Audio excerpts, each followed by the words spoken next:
नमस्कार साथीहरू, स्किल्ड नेपाली च्यानलमा तपाईहरुलाई हार्दिक स्वागत छ। आजको यस भिडियोमा कसरी मेल मर्जिङलाई प्रयोग गर्ने भन्ने कुरा ल्याएर आएको छु। र मेल मर्जिङ गर्न एकदमै सजिलो छ र मेल मर्जिङ के ठाउँमा प्रयोग हुन सक्छ, यसका फाइदाहरू के छन् भन्ने कुरा एकदमै सजिलो छ। मान्छेले मेल मर्जिङ भन्ने बित्तिकै ओहो कति गाह्रो कन्सेप्ट हो भनेर भन्छन्। यो एकदमै सजिलो छ र मैले तपाईलाई एकदमै सजिलो तरिकाले बुझाउन गइरहेको छु। आउनुहोस् अब सुरु गरौँ है त। त्यसको लागि सबैभन्दा पहिले मेलिङ भन्ने ट्याबमा जानुपर्छ। त्यसको लागि सबैभन्दा सुरुमा स्टार्ट मेल मर्जिङ भनेर गर्नुपर्छ। मेल मर्जिङमा जस्तो कि तपाईलाई मैले रफली के काम गर्छ भनेर देखाइदिन्छु। स्टुडेन्ट नेम लेखेँ, यहाँ कुनै मेल मर्जिङको एउटा फिल्ड राखिदिन्छु, अनि मोबाइल नम्बर लेख्छु, अनि मोबाइल नम्बरमा मोबाइल नम्बर भनेर अर्को फिल्ड राखिदिन्छु। र त्यो गरिसकेपछि नेममा 1000वटा लिस्ट छ भने 1000वटा यस्तै बनाउन सकिन्छ। 1000 जति तपाईलाई टाइप गर्नुपर्ने जरुरत छैन। मोबाइल नम्बर पनि अटोमेटिक हुन्छ। हरेक कुराहरूलाई अटोमेटिक गराउन सकिन्छ। तपाईसँग डेटा छ, जस्तो कि एक्सेल फाइलमा छ भने त्यो एक्सेल फाइलको डेटालाई डाइरेक्ट एमएस वर्डमा ल्याएर प्रयोग गर्न सकिन्छ के। फेरि त्यो एक्सेल फाइलको कुरालाई यता आएर टाइप गरिरहनु पर्दैन। हो, त्यो चाहिँ एकदमै ठुलो यसको एडभान्टेज हो। जस्तो कि तपाईले एक्जाममा प्रवेश पत्र देख्नुहुन्छ नि, हो त्यस्तै किसिमको प्रवेश पत्र बनाउन यो यस्तो मेल मर्जिङहरू धेरै प्रयोग हुन्छ। जसमा विद्यार्थीको नामहरू, जस्तै एउटा विद्यालयमा धेरै विद्यार्थीहरू हुन सक्छन्, त्यसमा नाम, मोबाइल नम्बर, एड्रेस, इमेल, सब्जेक्टहरूको नेम अनि यस्तो कुराहरू लेखेको एउटा सानो डकुमेन्ट तयार पारिन्छ। र त्यसमा चाहिँ सबै विद्यार्थीहरूको जति पनि डेटाहरू हुन्छ त्यसलाई चाहिँ एक्सेल फाइलमा राखिन्छ। र यसरी मेल मर्जिङ गरिदिएपछि 1000वटा विद्यार्थीको 5 मिनेटमै सबैको एउटा प्रवेश पत्र बनाउन सकिन्छ। यति पावरफुल छ मेल मर्जिङ। ल अब कसरी गर्ने भन्ने कुरा देखाउँछु। त्यसको लागि मैले एउटा एक्सेल फाइल देखाउन चाहे जसमा मलाई विद्यार्थीहरूको डेटा छ हैन। यसमा छ नेम, विद्यार्थीहरूको नेम, अनि त्यसपछि मोबाइल नम्बर, विद्यार्थीको मोबाइल नम्बर, यो एड्रेस अनि विद्यार्थीको एड्रेस, अनि यो इमेल विद्यार्थीको इमेल। यसमा जति पनि धेरै हुन सक्छ त्यो आवश्यकता अनुसार हुन्छ। मैले यसमा जस्ट डेमो देखाउनको लागि ल्याएको हैन। यो चाहिँ मेरो एक्सेल फाइलमा छ। अब मैले वर्डमा गएर मेल मर्जिङ अप्सनमा मेलिङ भन्ने ट्याबमा मेल स्टार्ट मेल मर्ज भन्नेमा क्लिक गर्छु र लेटर भनेर क्लिक गर्छु।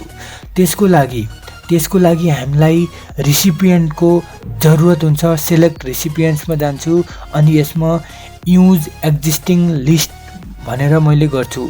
यदि हामीलाई अलरेडी यसैमा टाइप गरेर बनाउनु छ भने चाहिँ टाइप न्यू लिस्ट गर्नुपर्छ र यसमा चाहिँ आफूले टाइप गर्नुपर्छ।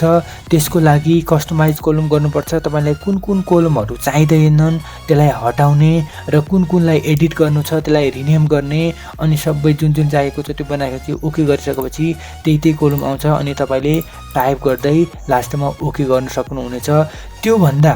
त्योभन्दा बेस्ट उपाय के हो भन्दाखेरि एक्सेललाई कनेक्ट गर्नु। र एक्सेललाई कनेक्ट गर्नको लागि युज एक्जिस्टिङ लिङ्क भनेर हुन्छ। र तपाईको जहाँ एक्सेल फाइल छ त्यही एक्सेल फाइललाई क्लिक गर्नुहोस् अनि ओपन गरिदिएपछि तपाईको कुन सिटमा छ भनेर भन्छ। मेरो चाहिँ सिट 1मा चाहिँ के छ, डेटाहरू छ अनि ओके गर्छु। ओके, यति भइसकेपछि मेरो के भयो, एक्सेलको यो डेटाहरू जति पनि थियो त्यो चाहिँ वर्डको लिस्टमा आइसकेको छ। अब त्यसलाई प्रयोग कसरी गर्ने र थाहा कसरी पाउने, आयो कि छैन भन्ने कुरा चाहिँ इन्सर्ट मर्ज फिल्ड, जति पनि यहाँ कोलमहरूको नामहरू छ तिनीहरूलाई के भन्छ, फिल्ड भन्छ। मैले यसलाई बोल्ड गरेँ। ओके, हो यिनीहरूलाई के भन्छ, फिल्ड भन्छ। त्यो यदि फिल्ड सेक्टरमा आइसकेको छ भने त्यो चाहिँ मेल मर्ज भइसकेको छ भन्ने बुझिन्छ। जस्तै नेम, मोबाइल नम्बर, एड्रेस र इमेल आयो नि, हो उतादेखि यता आइसक्यो भनेर बुझ्नु पर्यो। अब त्यसको लागि सबैभन्दा पहिला मैले यो एन्टायर यो के छ कोलममा, जस्तै यो डेटाहरू छ, मैले यो डेटालाई मैले डिलिट हानिदिएँ।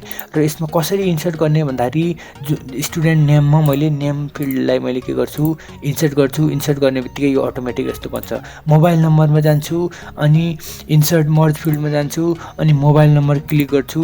मोबाइल नम्बर यसरी आउँछ। एड्रेसमा त्यसरी नै एड्रेस र इमेलमा पनि त्यसरी नै मैले इमेल गर्छु अनि इन्सर्ट गरिदिन्छु अनि तपाईको इमेल पनि आएको छ हैन। यसरी तपाईको जति पनि फिल्डहरु थिए यो डकुमेन्टमा लागिसकेको छ हैन। अब मैले के त मेरो डकुमेन्ट त 1 पेजको छ। मेरो विद्यार्थीहरु कति छन् यहाँ काउन्ट हेर्नुस् यहाँ छ 6 विद्यार्थी छन् नि त। हो 6 विद्यार्थीहरु को डेटाहरु छ। मानव मसँग 6000 स्टुडेन्टहरु छन्। लोकसेवा आयोगमा कति हुन सक्छन् हजार विद्यार्थीहरुले अप्लाई गर्छन् नि त। हो त्यति जना छन् भने त्यतिको प्रवेश पत्र बनाउन त गाह्रो हुन्छ। हो यही प्रयोग गर्छ। प्रिभ्यू रिजल्ट गरेर हामीले हेर्न सक्छौं। अहिले के आयो हरिको आयो। मैले नेक्स्ट गरे 2 नम्बरमा कस्तो छ गणेशको छ। नेक्स्ट गरे 3 नम्बरमा रमेशको छ।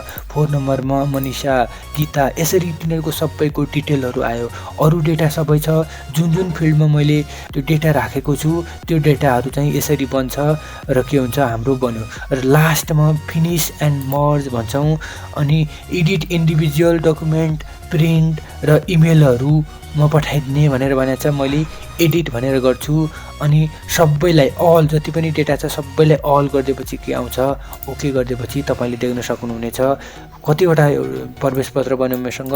एउटा दुईटा तीनटा चारवटा पाँचवटा जति पनि तपाईसँग डेटा छ त्यतिवटा भन्छ। यसमा जति एउटा डेटाले एउटा प्रवेश पत्र जनाउँछ भने जति धेरै डेटाहरु छ त्यति धेरै के हुन्छ तपाईको प्रवेश पत्रहरु बन्छ। हो यस्तै कुराहरु धेरै ठाउँमा प्रयोग हुन्छ। यति नै थियो।